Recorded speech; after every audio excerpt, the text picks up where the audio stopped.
নমস্কার, আমি রশ্মি। আপনাদের সকলকে স্বাগত জানাই আমার রান্নাঘরে। এখন আমরা শিখে নেব বাংলা পোলাও কিভাবে রান্না করতে হয়।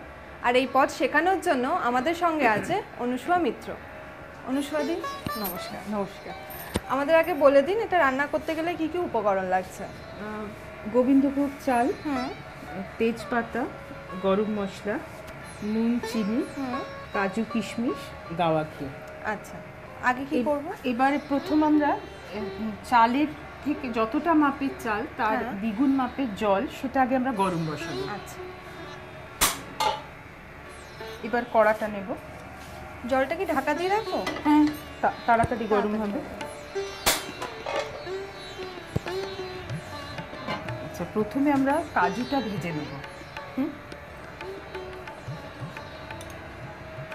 এই ঘি দিয়ে পোলাওটা হয়ে যাবে, আর দিতে লাগবে না? না। কাজুটা ছেড়ে দিন। হ্যাঁ, অনেকটাই কাজু দেওয়া হচ্ছে। পোলাওতে তো আর কিছু নেই, কাজু আর কিশমিশেই পোলাও।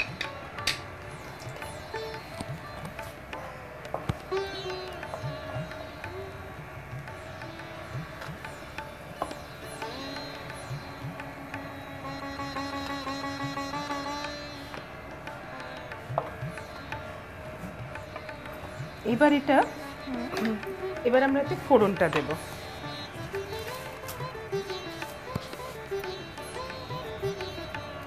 4-5টা মতন তেজপাতা। গরম মশলাটা একটু বেশি লাগবে ফ্লেভারটার জন্য।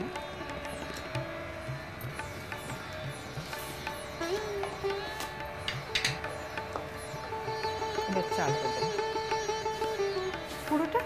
হ্যাঁ। গরম মশলার গন্ধটা বেরোলে চালটা দিই। আচ্ছা, এই জলটা গরম হয়ে গেছে, তাহলে দিয়ে দিলাম।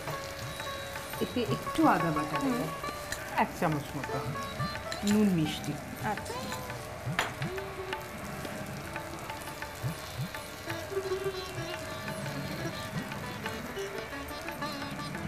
একটু মিষ্টি স্বাদেই হবে। হ্যাঁ, পোলাও মানে একটু মিষ্টি ভাবটা বেশি থাকে।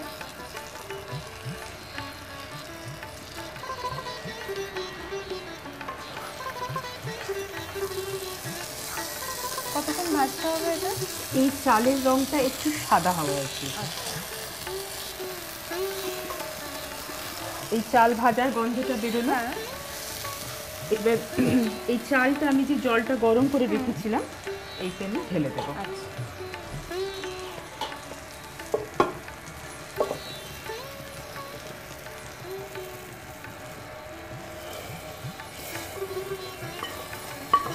জলটা ফুটবে তখন দেওয়া তো?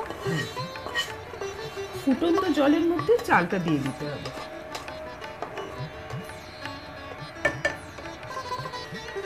যে তাওয়াটা রাখা আছে, আমার একটা তাওয়া লাগবে। এবার এখানে তাওয়াটা দিতে হবে।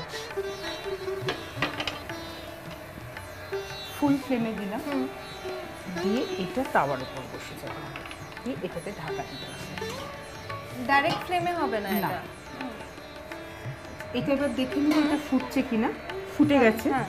আমার জলটাও প্রায় মরে এসছে, তাহলে আঁচ কমিয়ে দিলাম আমি। আচ্ছা, এবারে কি করব, আমাদের যে কাজুটা ভাজা ছিল, এই ভাজা কাজুটা দিয়ে এটা একবার নেড়ে দেব। আচ্ছা।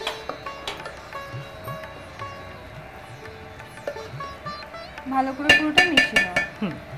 দিয়ে এটা ঢাকা দিয়ে এই অবস্থায় থাকবে খানিকক্ষণ, যাতে ওই জলটা মরে যায়।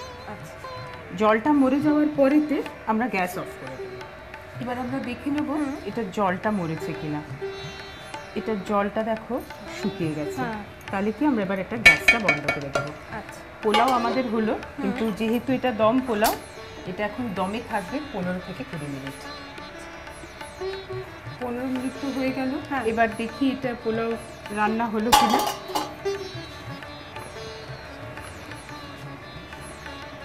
খুব সুন্দর গন্ধ বেরিয়েছে। হয়ে গেছে। এটাতে বের করতে সুবিধা হবে। পোলাওতে একেবারেই তাই, রান্নার সময় তো খুবই কম। তো ধরো রান্নার সময় সবার আগে এটা করে নিই, বাকি অন্য রান্নাটাও করতে থাকলো। ঠিক আছে, থ্যাংক ইউ। আমাদের বাংলা পোলাও তৈরি। খুব কম উপকরণ দিয়ে আরও নানান রকমের বাঙালি রান্না শেখার জন্য আমাদের ওয়েবসাইটে চোখ রাখুন।